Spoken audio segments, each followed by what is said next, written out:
this might be too broad, or in a sense, but how do you take those things that you do find that you particularly care about and turn those into very concrete stories with, like, how do you find necessarily then your characters of the story? How do you shape?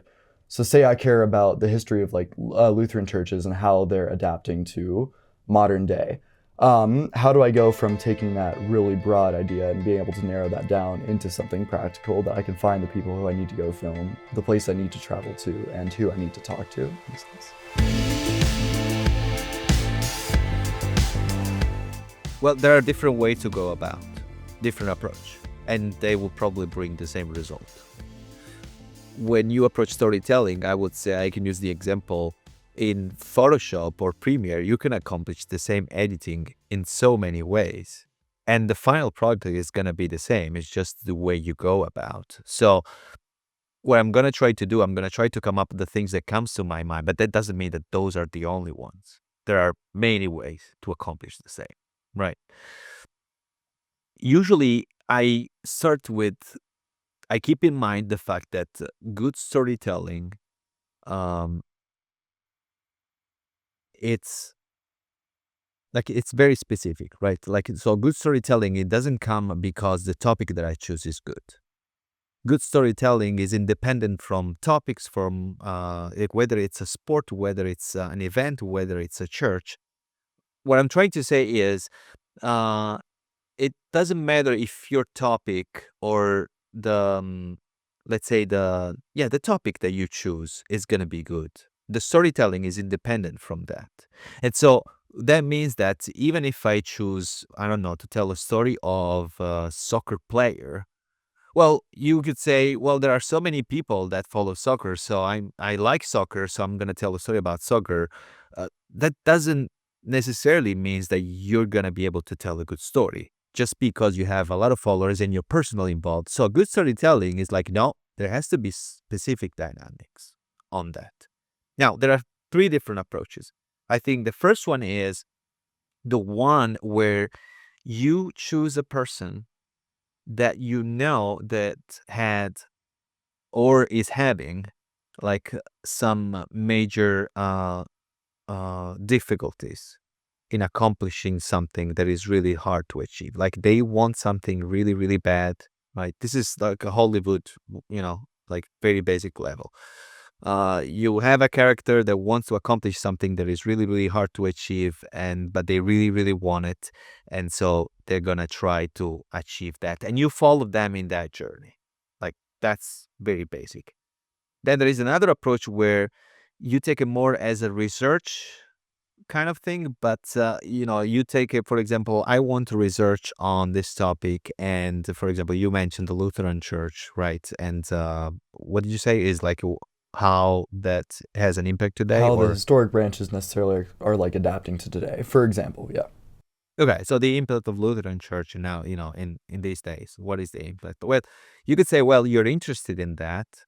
So you become actually not just the director, you become the person that takes me on that journey. So you are in front of the camera at this point, right? And you guide me through your journey of discovering what is the impact of the Lutheran Church, and then you choose specific.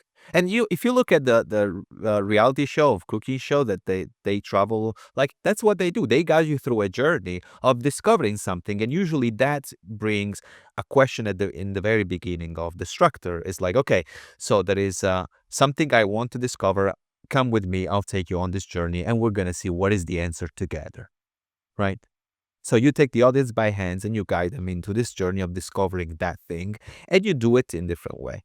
You go visit, whether you're going to go visit, I don't know, like you're going to go and see what the Pope has to say about that, for example. I am using like something, very, very, very stupid.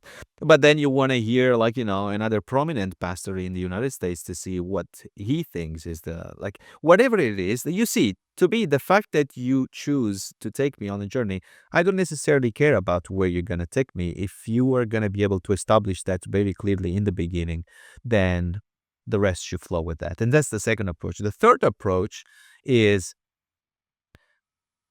the hardest, and I think even the more fascinating one, because you take it even more with a research approach.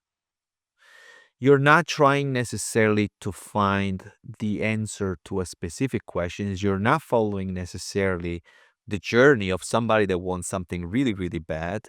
You are basically in a place researching, and the camera is the tool which helps you to come up with stuff, to come up with, not with answer, but it's the lens in which you look through the world.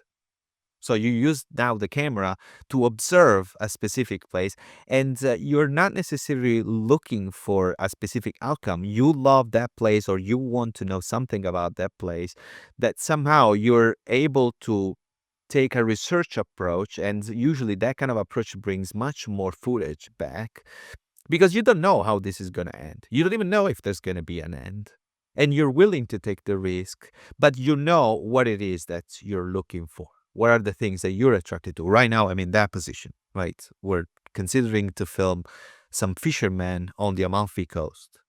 And we know more or less the things that we're interested, but we don't have a story plot before we go. We know that we want to research on this specific thing. We're going to go with cameras. We know what kind of mood we want. We know, but we are not going to come up with a storyline necessarily before, with a script before. So that's less scripted. So these are the main three approaches that you can have, right, in the way you start something like that. I think that the way I explained, it's very much tagged, right? You have number one, number two, number three. Reality will show you that the reality is not it's not that simple. It doesn't work in number Right. one, number two, and number three. And so your project might look something like number two and number three together, or it's gonna be a little bit of one, a little bit of two, a little bit of three. And the problem that I see that most beginners struggle with is that they think that it's number one and it has to be number one because that's what I can do. But I don't think that that's true. You cannot go like, life doesn't work like that. Right? If you're trying to push onto somebody number one, but that's not their story, right? If you're trying to, you are attracted to a character that you think is going to be able to somehow tell you something about the Lutheran Church, and you're trying to apply the structure that I explained in number one, which is, like a character that wants something really, really bad, and he doesn't have something that wants really, really bad, and what he wants is really easy to achieve. Well, you can, hit your head onto the wall until next year. You're not going to get a good story out of that. So I think at that point, it comes to your observational skill to understand really, what do I have here? What is the best approach to tell this story, and how now I try to implement number one, number two, number three, or number 4, 5, and 6, because it doesn't mean that, I try to categorize 3, but that doesn't mean that those are the only approach. There are many more. And that's why I think the more you try to learn from other filmmakers or other people that have done it, and they show that, they've been able to do something beautiful. Like, I still to this day, like, study a lot. I watch a documentary. There's nothing that I can watch without studying it. And then I need to come up, okay, what did they have done? Clearly this was scripted. Clearly they probably did this before. Clearly they did this. And believe it or not, the ones that I'm not able to understand how they put that together, because it's so beautiful, more it's very deep. It's very more, it goes to another level. Usually those are the ones that you're not able to identify if they were scripted or not, how they were able to put all these things together. Then you realize that most likely they had the approach number 3, or something that is about in that line, where they allow themselves to really go and research and take the time. I mean, we're talking about people that went to a place and spent 5 years just to make one documentary. So usually you can tell the depth of a documentary. And most of them are not on Netflix. Believe it or not. Because Netflix. No, I would believe it. I would believe it. Because sometimes Netflix, or actually all of the larger platforms, frankly, can be really, really hit or miss with a lot of that stuff. Because sometimes you'll go on there and like one documentary that comes to mind, I believe it's called Icarus. That's what I was thinking. About the man who was trying to push his limits with performance-enhancing drugs in the cycling world, and then ended up embroiled. The story takes on a very, very different turn for those of you who have seen it, and I won't spoil it for those who haven't seen it, but there'll be something like that where it's clearly very high production value, very high production quality. Some of it's scripted, some of it's organic. It's all very cinematic in almost a blockbuster movie sense. And that's just the scope of the story. And then immediately after it, recommended with the same sort of glib appeal that Netflix has to everybody, is something that's absolutely trashy. Well, I think no real story content.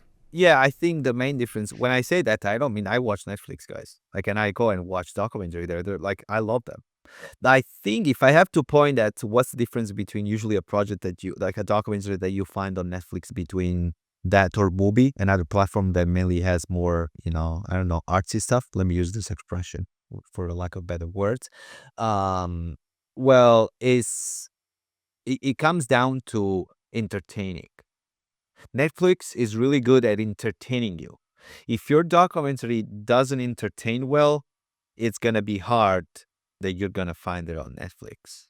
Because even what they produce, it has to be gripping from the very first minute. It has to have certain dynamics that the storytelling resemble the experience that you usually have when you watch a blockbuster movie.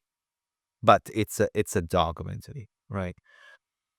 But I was at Doc Lisboa 2 weeks ago, which is one of the main film festival, for documentary in Portugal. And I brought my wife with me, which she's American, and she's much more experience of entertainment has to be really good. If the entertainment piece is not there, I'm not able to watch something.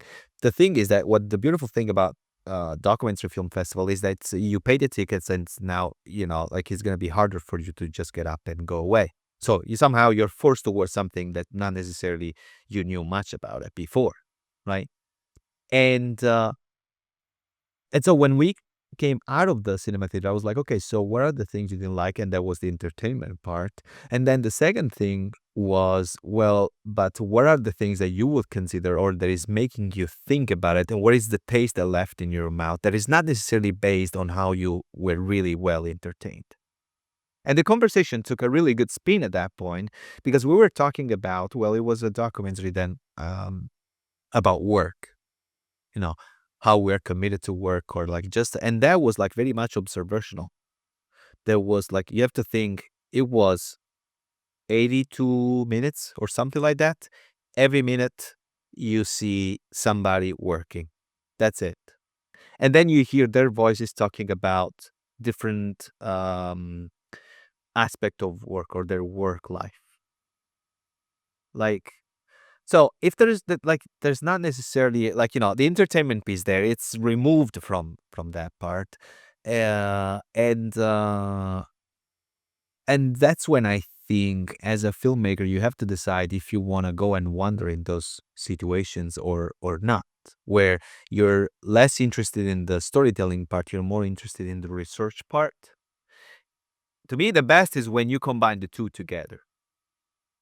You go with the research approach, and then though you care about the audience, you want to be generous with the audience. I'm gonna make this as digestible as possible, as entertaining as possible.